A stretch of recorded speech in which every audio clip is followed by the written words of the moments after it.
You've been hearing how some big brands are winning through simplicity. But don't get intimidated. You can do this too, no matter the size of your team or your budget. Want to learn the 6 behaviors you can instill to create simple experiences for your customers and your team members? Download a free copy of my Simple Playbook today. It'll help you immediately turn your customer experience around and create an Amazon experience without having an Amazon budget. Grab your copy of my Simple Playbook at mattlyles.com/simpleplaybook. Welcome to the Simple Brand Podcast, the show dedicated to helping you create simple experiences for your customers and for your team members. Each week, we're bringing you amazing interviews with business leaders and authors who will teach you how to differentiate your business with the one thing your customers need the most: simplicity. Your customers live in a complex world. Let's make it simple. Now, here's your host, Matt Lyles. Early on in my career, I got some advice that turned out to not be the best advice. I was told all I needed to do to excel at my career was to come in early, stay in late, work really hard. And my leadership would notice, and then they would keep moving me up. It turns out that's not really how it works today. A rewarding career doesn't just happen. It's built step by step, opportunity by opportunity, decision by decision. It takes a lot of intentionality to know the right steps to take, the right opportunities to pursue, and the right decisions to make. And no matter where someone is in their career, it can leave them with a lot of questions on how they can really excel at each new level. How do you create a personal brand and reputation that has employers seeking you before you're even seeking them? How do you really add value to your organizations and teams? How do you develop and manage the right relationships in your career? How do you lead and influence others? How do you leave a job in a way that your previous employer is singing your praises to your new employer? It's almost like you need a field manual to know exactly how to navigate these things in order to excel in your career. And that's why I'm glad to talk with this week's guest, Deanne Turner. Deanne Turner is the former head of talent with Chick-fil-A. She's the company's first female officer and was instrumental in building and growing Chick-fil-A's well-known culture. In her 33-year career with Chick-fil-A, Deanne was responsible for franchisee selection, talent acquisition, management and development, diversity and inclusion, culture and engagement, social responsibility, and sustainability. Today, she's a speaker, consultant, and author where she helps organizations create and strengthen culture and talent to better serve their customers. With all her experience, it's safe to say that Deanne knows what it takes to teach people how to build a fulfilling career. And now she's sharing those lessons in her latest book, Crush Your Career, Ace the Interview, Land the Job, and Launch Your Future. Deanne and I talk about her lessons on developing and managing your personal brand in a way that will help you to have a rewarding career, and in a way that you can teach others in your team to do the same way. Here's my interview with Deanne Turner. Hi, Deanne. How are you? Doing great, Matt. It's good to be with you again. It is. Congratulations. You are now part of the Simple Brand with Matt Lyles Two-Timers Club. Well, that feels like a pretty special club to be in. It's pretty exclusive right now. Well, great. You doing well today? Yes. I have been reading a lot of books lately, because I love reading, and I am so excited about your new book, Crush Your Career. I am so excited too. Today, the day this is releasing, is also the day the book's releasing. So this is pretty exciting day when launch day for a book is, what you work for all that time. And so much work goes into developing and writing and editing and even launching and marketing a book. I mean, it's like a multi-year process, right? Oh, easily. And content like Crush Your Career, which the experts call evergreen content, it stays around so long that that marketing process just goes on and on and on. It doesn't really end. But when I started out, from an early age, I wanted to be a writer, and I always dreamed of writing a book. And now we're into three, but so I feel like I've accomplished that bucket list. But I didn't know all the other things that I would learn in the process, and the tedious part, the editing part, and I don't like to do book. The outlines. I don't like that part of it. I like to just start writing. And so that's really the tedious part for me. And I don't love as much. I love the marketing, but I don't like to talk about myself so much. So that's kind of hard when you're an author. Oh, yes, it is. But when you're in this kind of business, and when you as the author are your own brand, you have to do that brand building, and you have to promote yourself. As hard as that may be for you, as much as you may not want to do it, it's absolutely necessary. Well, you do have to build the brand, and that's why I'm thankful for people like you who'll take the time to conduct an interview and lead a podcast and give me the opportunity to talk about the great work we're doing. Oh, well, I love the opportunity, and I love hearing lessons from authors and lessons from you. This is your third book, and your last book was around betting on talent and how leaders can invest in talent. But now you're looking at it from the other side, in how can somebody make themselves talent worth betting on? So how does this book differ from your first two? Oh, I love the way you put that. Well, the biggest way that it differs, I describe it similarly to how you did. It's My Pleasure and Bet on Talent. Now, It's My Pleasure is not in print anymore. People go looking for that, and it's on sale third party on Amazon for like $90. But that's okay, because Bet on Talent includes all the content of It's My Pleasure plus more. So you don't have to buy that book anymore. Just buy Bet on Talent. But Bet on Talent was written to help leaders learn to select and keep extraordinary talent. And Crush Your Career teaches talent how to be extraordinary. And I think of it this way, for most of my career, I've worked with the leaders, but I've also had an enormous opportunity to mentor a lot of people and coach and lead. And this is my give back. The interesting thing about this book is I wrote as much as I could about my mistakes, because we learn best from mistakes. And if we can learn from other people's mistakes without making them ourselves, that's even better, right? So Absolutely. Crush Your Career is all about, it starts in the very early part of your getting a job and building a career and navigating the landmines and building relationships and managing your own performance and development, and goes actually the whole life cycle of your career. I even talk about retirement, because even if you're in the early stages of your career, if you don't think about retirement then it's probably not going to turn out the way you want it to if you don't have an early plan. So I cover the whole cycle in Crush Your Career. Something that I think a lot of younger people, when they're early in their career, or even before they start their career, say they're in college, or they're in those years where they're still trying to figure out their career. This is speaking from my own mistake as well. I don't think enough people realize that the first step isn't getting the job. I think before you even get the job, before you even start seeking for the job, I think you've got to understand what it is you're actually looking for, and what your calling is, what your purpose is. And you talk a lot about that. You talk about your personal purpose and finding your calling. So can you walk me through how someone can find their purpose in order to help them find their job? You bring out a great point, and I talk about knowing yourself before you even start trying to figure out what your career is. And your calling is part of knowing yourself, because you can't really present yourself to a future employer if you don't know what you're presenting. So understanding your calling, and the best possible scenario is when your calling and career can line up together.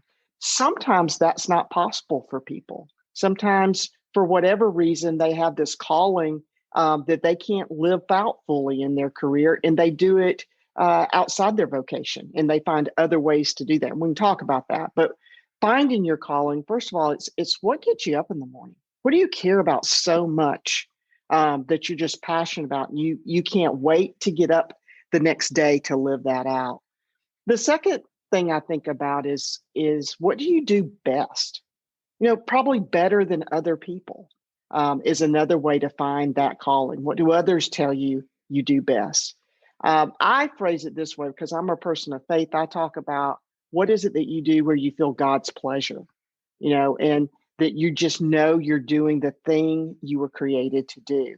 And some of those are some of the ways people can discover their calling or reflect on it within themselves. But I also think it's so helpful to go to your mentors, your coaches, if you're a young person, even your parents, other people who know you really well, to say, okay, so what do you see in me? And let people speak truth into you to help you figure that out. And, it's okay if you don't know exactly as you're starting out what that is. Sometimes you have to live into it. When I started my career, I thought that I was going to be in advertising, and I didn't understand really what my calling was. I don't think I could have articulated it. I thought it was something totally different. And then within a couple of years of being in the world of human resources and selecting talent, what I realized is that my path was to help other people find their path. And so even with the release of this third book, I'm still doing that. That's still my calling. My vocation has changed. My career has changed. I have a totally different job, but it's still helping other people find their path. It sounds like that exercise isn't necessarily something that you can do overnight or in the span of like 1 week or 1 month or so. And, honestly, I think back to myself, and I feel like I've had multiple callings throughout my career. And I feel like that I'm currently on a new calling than what I was on a few years ago. Do you see that with others? Do you think that someone can have multiple callings based on their season in life?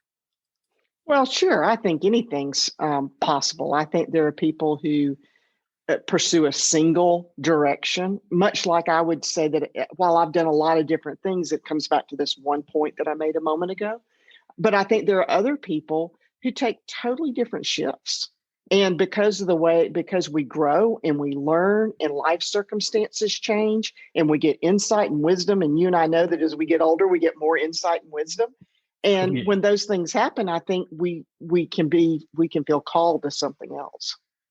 A lot of times, depending on someone's calling too, it can take opening ourselves up to the fact that there's probably going to be positions, job roles that will exist years from now that people aren't even thinking of today. Oh, absolutely. Jobs that haven't even been invented yet. And so as people go into the workforce, and, you think about what just happened. The pandemic eliminated entire sectors of the workforce, but it also created new opportunities that I'm sure some people saw coming, but not everybody did. And all of a sudden there's new opportunities. So, I hope that, pandemics are much more rare and that doesn't drive it, but just the environment, just things that happen cause shifts where sometimes people make that leap and it creates new opportunity that's never been there before. I think it helps to be able to have that sort of mindset in your career, no matter what your career is, to be able to recognize and see new opportunities versus seeing doors simply being closed. Yes, absolutely. So if we think about people who are in their career development or embarking on a career, there's a few different stages. You have someone who's very early in their career, say someone who is in college right now or graduating college right now. What advice would you give to someone in school right now that's just now starting to look for jobs, given our current career environment? Well, I have a son that's a junior in college, and so we've had endless conversations about the circumstances. And he's not quite out there, but he went through it with internships because it changed the internship for his senior summer tremendously, as it did for lots of folks. And so it's the same process, but sometimes it's not as easy. And what I mean by that, it's the same thing. It's creating a brand for yourself through your online profile, your LinkedIn profile, the networking that you do. And that's, it's so important to build those relationships and to maintain them and nurture them so that they'll be available to you when needed, and you can be available to them as needed. And do all of those things. But the difference is what that produced for a lot of people just a year or a year and a half ago was pretty simple. I look back in my 26-year-old son, this would be my middle son, not the one we were just talking about. And he was in a job, he'd been in the job 6 months. And within 6 months, he had 3 job offers. In fact, when the publisher really encouraged me to write on this topic, I pushed back. And I said, I don't want to write this book. I said, the people who are going to read this book won't need it. They have multiple job offers without even looking for a job. They're not going to need it. And they kept pushing me. Well, interestingly, I turned in the first draft of this book in March of 2020. And because of the pandemic, I spent the summer editing to include, a lot of new information because it changed things. But all of a sudden that the book was needed. So it's still the same things that we talk about that's part of the job hunt process, but it requires a couple of extra things: persistence and resilience. It's just harder, but it's not impossible. It doesn't mean you're not going to get a job. You are. It just might take a little bit longer and might require you to just keep at it. And that's always my advice, is just keep going. Just don't stop. Don't get discouraged. Just keep going. And I think that it takes a lot more upfront preparation, upfront work, probably before you even start looking for a job. And I think that speaks to what you were talking about earlier about building your brand. I'm trying to think of the Chinese proverb, that starts, the best time to plant a tree was 20 years ago. The second best time is today. So if you're trying to build your brand for career development, the best time to do that was, a year or two ago. If not then start today. You said that there's 2 facets, 2 areas for someone to build their brand. One is in their online and digital footprint. The other is in networking. Talk to me about networking. What can somebody do as far as building their network and creating relationships to help their career development? Well, the first thing you want to do is get involved in every opportunity that's put in front of you to be part of a industry conference or and a lot of this is going on virtual, but just jump right in virtually, however it's happening. But my favorite source right now is just LinkedIn. There are others too, Indeed, Glassdoor. They're great for people starting out in the job market, but getting there and really learning how to create that digital presence on LinkedIn, finding the groups you need to join that are in your career interest area, and then, working through one person at a time. Find somebody who's, in the career you want to be in, perhaps in a company or an organization you want to be in that went to your school, that's an alumni. Alumni are some of the most helpful people. Reach out to them on LinkedIn. Say, this is what I'm trying to do. This is who I am. I'd love to chat with you for a few minutes. And, I think people don't do those things with people they don't know because they don't like rejection. But you'll be surprised how many times you're going to get a yes. And that yes is going to lead to the next person you need to talk to. And that's going to lead to the next situation. And again, it's about persistence. Sometimes you will get a no. Sometimes somebody doesn't have time to help you at that moment. But that's how you go about it. And you just keep being persistent. And then don't always make it about you. Some of my colleagues that I enjoyed working with the most we would come together because we were working on something specific, and perhaps, they even needed something from me. But at the end of the conversation, they would say, "What can I do for you? How can I help you?" And don't forget to ask that question, because it's through helping someone else that you might create the relationship that you need to get where you're trying to go. In sales, I've always heard the term, like ABC, always be closing. And I think it was about 8 years ago where I created my own mantra, ABH, always be helping. Love that. And that served me pretty well. Yeah, that's great. I'm going to remember that one, Matt. So we talked about networking. And then on the other side of building a brand is in your online digital presence, essentially how you show up in social media. So I've seen all the negative stories. I've seen stories about where people can get fired from a job because of something they did on social media. I hear about people not getting a job, not getting hired because of their social media presence. But tell me about the flip side to that. Can somebody use their social media presence to their advantage to help them get a job? Absolutely. So employers are going to look. They might not tell you that they're potential employers. They're not telling you, but they're going to look for you. They're going to Google you. So I recommend you Google yourself and see what comes up.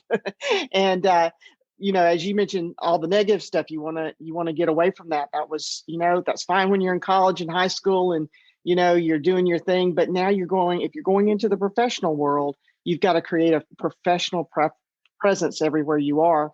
And I talk about, you need to fit the job you're going into. So if you're going into the, more corporate environment, then you're going to have this more corporate professional type image that you want to project. If you're creative, you want a little bit more of a creative image and a look to yourself in your headshot.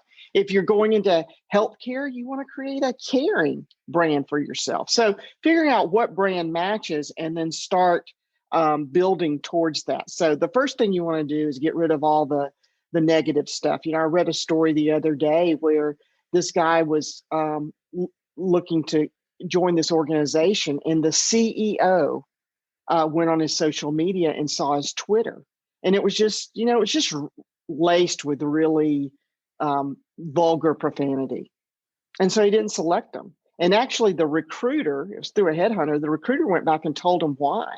Oh, wow. And he said, the CEO looked at my social media. I said, yes. And interestingly, the recruiter said the guy cleaned up his social media after that. But he was still in the same job. And so, people do look, so make it positive. And then talk about the things, if you're pursuing a certain type of career, especially on your LinkedIn profile, those are the things you want to post about and talk about. And you want to post learnings that you have from other people that show insight into how you're growing. And you want to actually advocate for other people who are successful and doing great things in your chosen profession.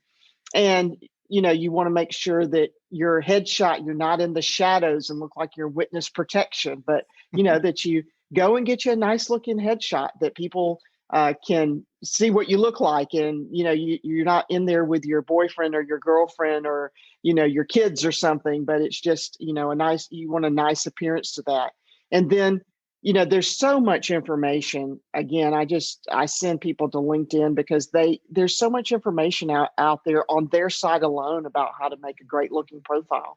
But you want to be sure that, you've included your experiences, that you have a few recommendations on there from other people about work that you've done for them, that you include the skills that you have, and that, everything is in great order and there aren't any errors in it, that things are, well presented. And when you create that, and then, that goes for everything else too, though. Just because that's your professional look, that doesn't mean that your other areas, you should be anything less, especially if you're in the job market. You talked about in your digital footprint, in your social media presence, advocating for others. Explain a bit more about that, and how can that be helpful? I think that's probably something that I've, come to learn along the way in my career. But when I mean about advocating for others, when you see other people are doing great things and accomplishing things, encourage them. For one thing, I mean, that's a great presence for you. It's, first of all, it's an authentic thing to, hopefully it's an authentic thing to do. It's just to encourage others. That makes our whole marketplace and business stronger when we're advocating for others. But also, I think that it puts you in the best possible light too, as a team player and somebody who's collaborative, who's not just all about their brand, but is interested in promoting other people's brand as well. I think that's a lesson that not enough people have learned and are understanding, especially as they're trying to build their own brand. Earlier we talked about being comfortable, being able to promote yourself, but it can't always be just you promoting yourself. And to your point, it makes sense, and it helps other leaders see you as being a team player, as being a leader when you advocate and when you promote other people. Well, and hopefully that'll return back to you as well. I mean, again, it's not a reason to do it. It's not a quid pro quo kind of thing. But Right. hopefully, if you do it enough and you become authentic at that, that other people will advocate for you as well. That's the hope. That's the hope, especially if you're doing great work. We talk about how you build your brand, how you get noticed, but then when it actually comes to interviewing for a job, organizations are looking for attributes, traits in new employees. And you write that they're looking for, character, competency, and chemistry. Why are those so important? And how can someone make sure that they showcase those traits when they're in that interview process? I think giving people a framework to work with helps them. And I use this actually in my coaching of candidates. Here's a framework of what they're looking for and what you can work on to present to them. When we're just kind of all over the place and looking at things from, unrelated questions, that's a little harder. Character, they're looking for character that matches the organization. So they're looking for someone whose personal values align. They don't have to be the same exact values, but that they align. So what you want to do is make the interviewer's job easy. So study the organization, know what their core values are, and be prepared to talk about, when given the opportunity, how your own core values align, and give them examples or stories about yourself when you demonstrated those values, so that they get a sense of what your character is. And you don't want to wait to be asked necessarily. You want to look for those openings. When they, for example, this is a common question: why do you want to work here? Well, I really like this culture. Don't stop there. Lots of people do. Oh, I like the culture. Okay, great. Go ahead and tell the interviewer what it is you like about the culture. And you don't want to talk about, I like Friday afternoon happy hours or whatever it is. That's not the culture part you want to talk about. You want to talk about the deep meaning of the culture. So either talk about the purpose of the organization or its mission or its core values, how they align with you, and then give them examples of those core values that are core to you that match up with theirs. If you manage that question that way, I promise you'll impress your interviewer. That's so when, it's a simple question of why you want to work here. Well, that's your entry into talking about basically your character and letting them see your character there. When we talk about competency, of course, we're talking about competency for a specific role, and you're going to get lots of questions about competency. And hopefully, if you have a good interviewer, they're asking you behavioral questions, and they're already asking for the examples. Tell me about a time when you did such and such. Give me an example of how you managed this. So prepare for your interview that way. Prepare that you're going, what your highlights were, where you struggled, and you're going to give examples, and you're specifically going to talk about what you learned from it. That's what they're going, when you talk about the things you did well, still talk about what you learned from it. Not as if you knew everything and you didn't need to learn anything from that. When you talk about your mistakes, give them insight into what you did differently the next time. Don't necessarily wait to be asked. Be prepared for those things and go ahead and jump in and give them information. The more you help the interviewer along, the better the interview will go. Lastly, about chemistry, chemistry that matches the team that you would work with. And that doesn't mean everybody gets along. It's nice if they get along, and that's part of chemistry. But real great team chemistry is when you can go in and you can collaborate with the other people on the team while still bringing your unique and diverse point of view to the team, that you're actually able to influence the team. And so when you get into questions about working on a team, you want to talk about your experiences. And even if you've never really, you've only had part-time jobs. If you had a part-time job, you were probably part of a team, or a team you were part of in school, or a work project in school that you worked together on. Talk about your role and how you influence that team with your unique perspective, because that's what they're looking for. We could talk for days on all of this, Matt, but that's kind of a very high level look at that framework about how you can approach the interview, addressing those three areas to help your interviewer interview better. I think of it from my perspective, and what I like to preach, it's creating a simple experience for the interview. Mm-hmm. Exactly. I have a good understanding from you on how someone can go about showing how they created good chemistry in previous teams, good chemistry with previous experiences.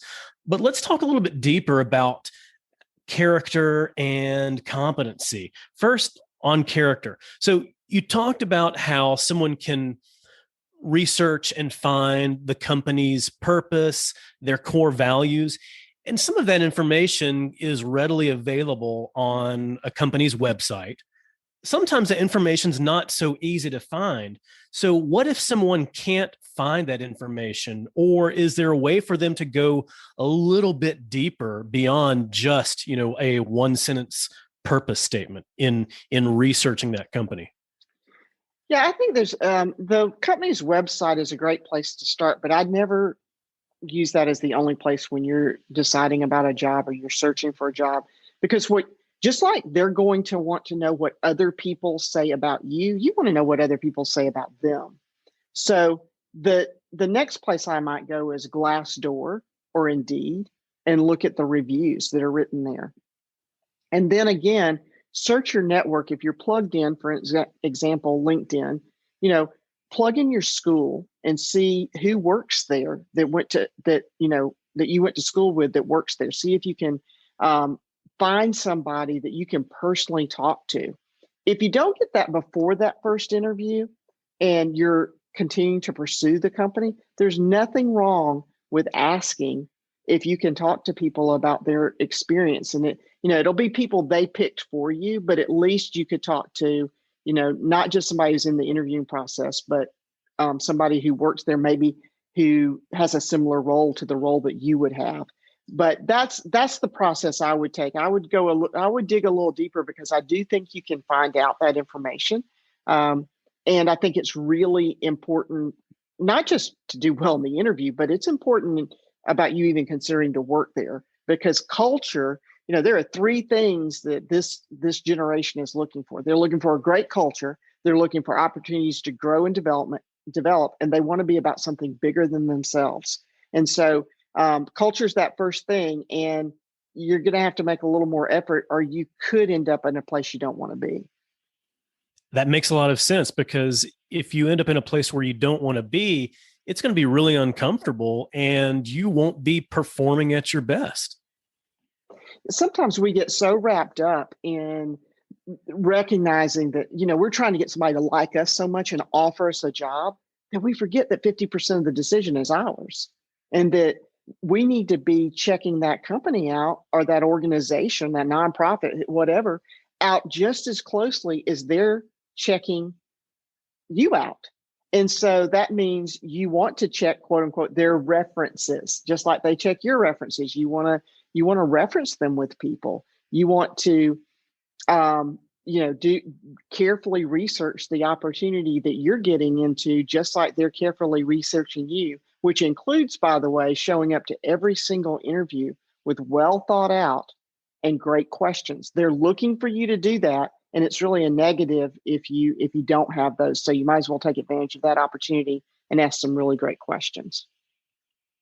The hiring manager is expecting you, the candidate, to be interviewing them as much as they're interviewing you. They should be, or they're not very good at what they do. Well, true. One of the things you talked about was in the interview process, interview questions, hopefully behavioral type questions. Tell me about a time when this happened, that help you showcase your competency. Do you have a recommended framework for how someone can answer these types of questions? so that they can give a good, clear, simple answer every time? Sure. Here's something that works in your mind for several different, and I'll explain it, and then I'll tell you where else it works in your career. But I use this a lot when you're having conversations about your competency. Talk about your responsibilities, the specific skills that you have, and what your results have been. What have you contributed to a team or an organization in the past through those responsibilities and those skills?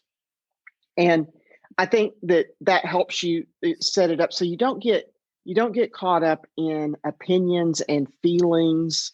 There's a place for those things, but not when you're talking about this. You don't get caught up in those things, and you don't get caught up in what your tasks were, because tasks are fine, but tasks are only a path to get to the result. And whether you're interviewing for a job or you're trying to get a promotion or a pay increase, it's really all the same. The results are what matter. And so the tasks only matter to the extent of what result did they produce. So I think thinking in that way of knowing that you want to talk about your responsibilities, the skills you gain from those responsibilities, and then the results you produced in that responsibility. Results are so key, and I don't think enough people focus on that aspect. They tend to think about what they did in that moment or what they were doing in that job without showcasing the actual results. Well, are not really having that as a plan all along. That it's about results, and just checking things off a task list that aren't necessarily really taking them anywhere. You really have to know the expectations and have the goal in mind to be able to produce those results. All right. So let's say someone has done a really great job of showcasing their character, their competency, and their chemistry. Congratulations, they just got the job, and they're starting here on day one. So once someone gets the job, what should they do to not only keep the job, but also thrive in that job? Well, I think, first of all, the first 90 days are crucially important. And there's several things to do during that time period to set you up for success. Believe it or not, I'm going to use this word again. One of the first things is now you got to go deeper into the culture. So in the interviewing process, you learned about the purpose and mission and values and what the organization does in the community, and you might have heard about some of their traditions and things like this. Now there's another piece of the culture. You've got to learn how things get done, how decisions are made, what boundaries there are, and how you navigate through all that. That's really important. Well, how are you going to learn that? Well, that's the second thing, is that you're going to learn that by building relationships with people.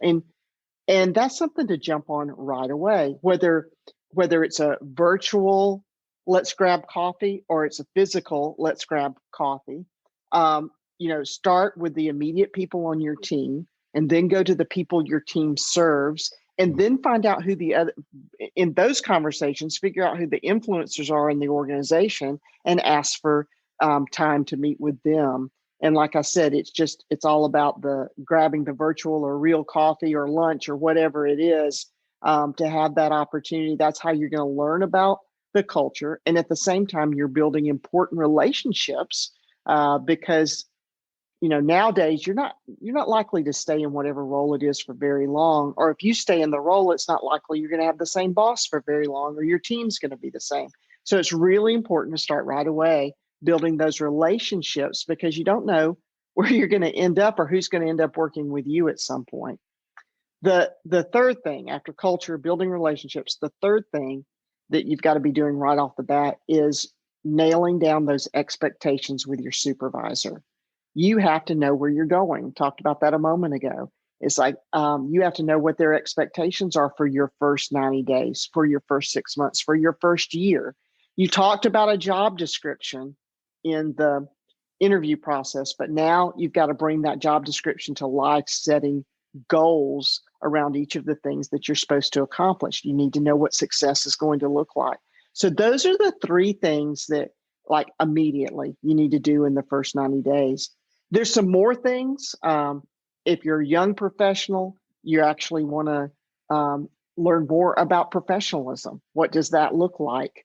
And then the thing that I always tell people right from the start of your career is the other thing I want to recommend you do, and I didn't do this, and this is why I tell people, is make a plan for taking care of yourself. Now, what do I mean by that?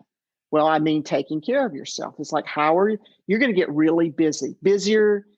When you were in college, you were busy and you had a lot of things to do, but you had interesting blocks of time to do things. Now all of a sudden, you're in at least a 9 to 5, maybe more hours, and you start pushing things aside that you would normally do. All of a sudden, your workout becomes less important, or time with friends becomes less important, or your daily quiet time.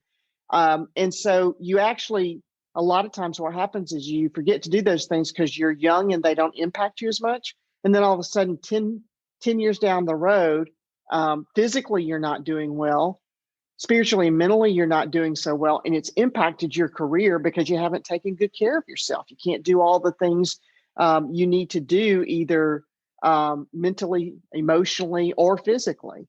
And so that's something that a lot of young people do think about. And then a lot of young people don't think about as they're going into their career. And if you're one of those people that didn't do it from the beginning, it's never too late to start. And I finally figured that out a little bit later in my career, and it changed everything when I did. I learned that later in my career too, and it absolutely does help. It can affect people in the long run, but I also think that it can affect people day to day. It can sound counterintuitive, but I think if you don't take the time to focus on yourself, if you don't take the time to focus on your health, your diet, your sleeping habits, your spiritual habits, all of those things can make you very unproductive on a day-to-day basis. Yeah, absolutely. And you've added some really good thoughts into mine. Things like, sleep is really, really important to being at your very best. And oftentimes, again, when we're in our 20s, we can skip a lot of those things, but it sure catches up with us, doesn't it? It really does. Oh my goodness. I am not the same person that I was 20 plus years ago. Well, thank goodness I'm not either. So. Well, because we're all growing and we're always getting better.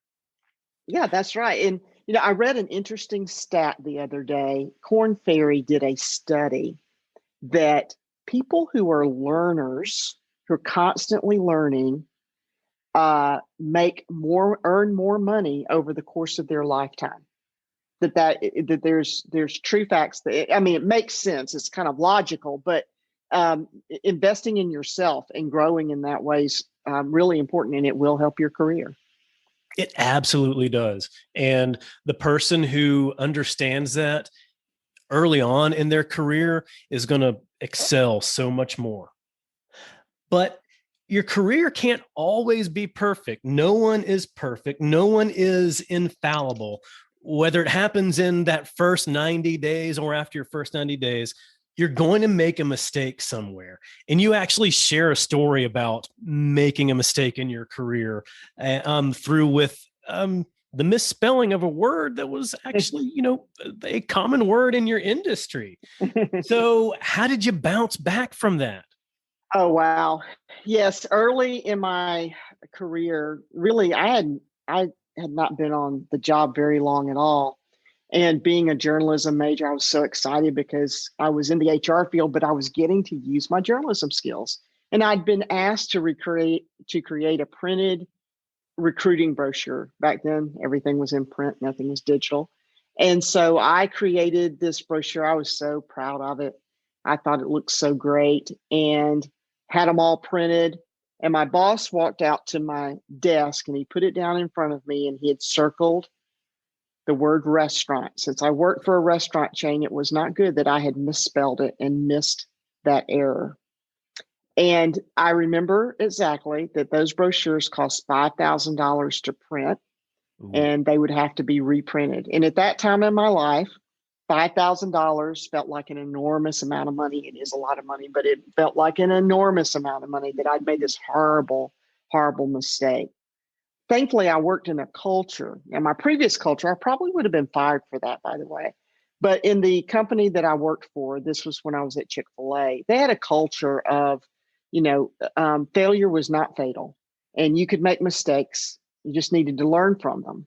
And Right. so I did learn from that. I became much more careful about things. And later, and some people who work for me probably do not understand why I was such a stickler for details on some things like this and such a proofreader, but it was from that error.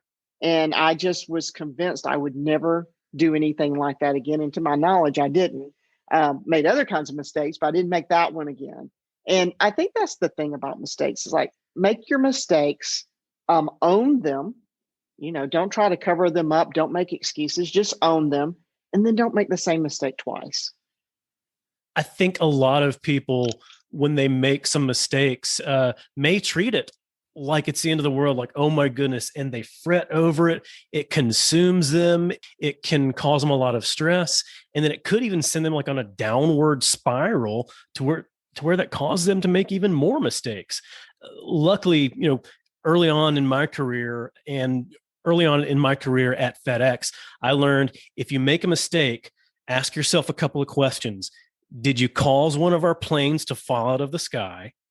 Or did you cause our stock price to actually move negatively? If not, you're okay. But then quickly jot down, what did you learn from the mistake? And then what are the action steps you're going to take to make sure that it doesn't happen again? I like that a lot. That's a great perspective. Yeah, it's all about having perspective. And then having that perspective helps you to more quickly take ownership because you've moved on from that fear and dread over having made the mistake. Well, I think that, some of that, we haven't talked about this, but one of the most important things, Matt, that I think early in career is to have self-awareness. And it's such a hard thing to get. First of all, it's because you have to find people who will tell you the truth, and then you have to be willing to listen to them. And lastly, you have to be willing to change because of what you learned. And but self-awareness, the way I see it is it's how to get wisdom.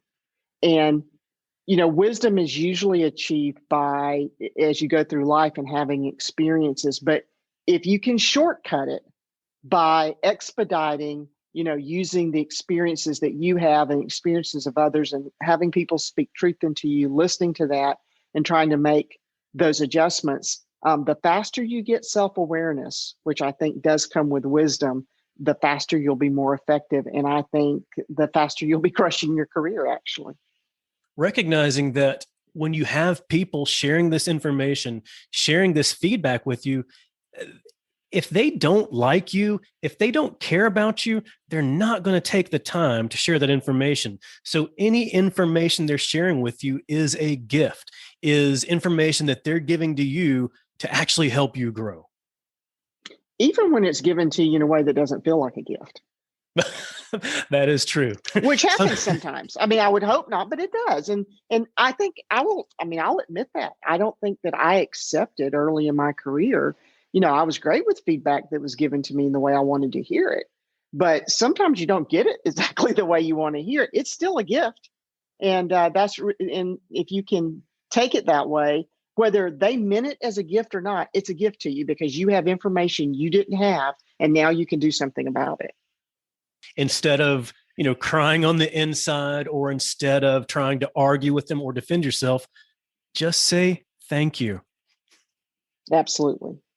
We've talked about people, in their career development when they're looking for a job. But what if someone's not even looking for a job today, but maybe looking for one, 2, 3 years from now? What should they be doing today, if anything? I think that's the best time to actually be preparing, because if you wait till you're in that situation, you're probably already behind. So I think it's a lot of the same things. It's like at some point you're going to be looking for another job. So, keeping all of your profiles up to date is very, very important. Continuing to grow in those areas, the responsibilities, the skills, the results, and keeping track of all that. Because sometimes we're so busy doing those things that, we don't put them in our computer somewhere. We don't make notes of those things. And then when it comes time to actually talk about them, you're like digging through, okay, what did I actually do 2 years ago that was important to my company? So it's good to kind of keep your own journal of what you've accomplished and how you accomplished it with those examples that we've talked about throughout this entire interview, so that you're prepared when the time comes and you're looking for a job. And of course, the other thing is, don't wait to network till you need a job. Be a part of industry organizations. Continue with your alumni groups. Continue with things in the community. Sometimes that's where your next opportunity is going to come, is through community volunteerism or board service or those types of things. So continue to always develop your network. The people who navigate job change, especially unexpected job change, do it best when they continue to nurture a long-term network of folks. I had a friend who, not long ago, and this was before the pandemic, he was already back way before this, but a few years ago, he decided to give up his job. He had an amazing job. I assume he was probably very well compensated for that job. And he got a mobile home, and his family spent the year touring the United States. They were homeschooling their children, so they were able to do that on the road. And they toured the United States for a solid year. And he didn't work. And I thought that was, when this happened, my third child was going off to school, and I thought, wow, what a great thing to do, because this time goes and his were still at home and they had this opportunity and still young enough that they would do it with him. And so what a great family building opportunity. Of course, they didn't know they were going to spend another year so close together Right. after they got back. But I thought it was only going to be for just 1 year. Right. But it really is not about their trip that I'm talking about. I was amazed that he did that, because I'm thinking, how do you get back into it when you leave a job like that? And I realized after they came back and he was thinking about what he was going to do next, he's one of the most, in fact, I knew him because of how well he networked with me over 30 years. He was so well networked. He just, not only was he a very skilled person and capable, but he had this healthy network. He nurtured that network while he was gone for a year through blogging and engaging with people while they were, out on the road. But he nurtured that network so well that after he left his great career, he just stepped right back into things. And that's what a great network will do for you. So regardless of whether you're in the job hunt or not, keep working on your network. So leaders who have, been going through their career development may have some other steps they want to take, but they've also got people that are looking to them as, their leader, their shepherd. And the best leaders are those that help their people grow. So what can leaders do to help their team members in their team members' career development? Wow, there's so many things that a leader, it's their responsibility. A leader's responsibility is to grow more leaders. And if they're not doing that, then they're really not leading, because whether it's for that organization or just the world in general, we can't make it without more leaders. So that's what a leader does. That's the very definition, is they grow more leaders. And so they're going to do that by setting expectations and making them as clear as possible.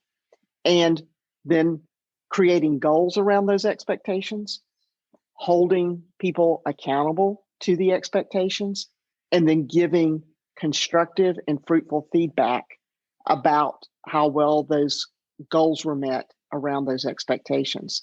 And that simplifies it. And I know you love things that are simple. I do. And that sounds very easy, but I've just described what a leader does. This is their job. And what I found over the course of my career is that people get really involved in whatever their function is that they're leading. And they forget that this is core to their job, because if you do these things well, then the people will lead the function that you're responsible for.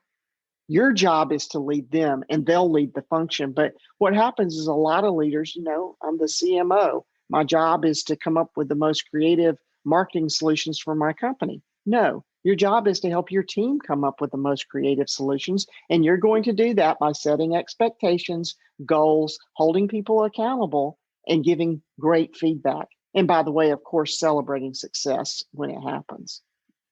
And I think a lot of leaders can sometimes be afraid of their people leaving them if they develop too much, or if they grow too much, or if they do much more of that function of that organization.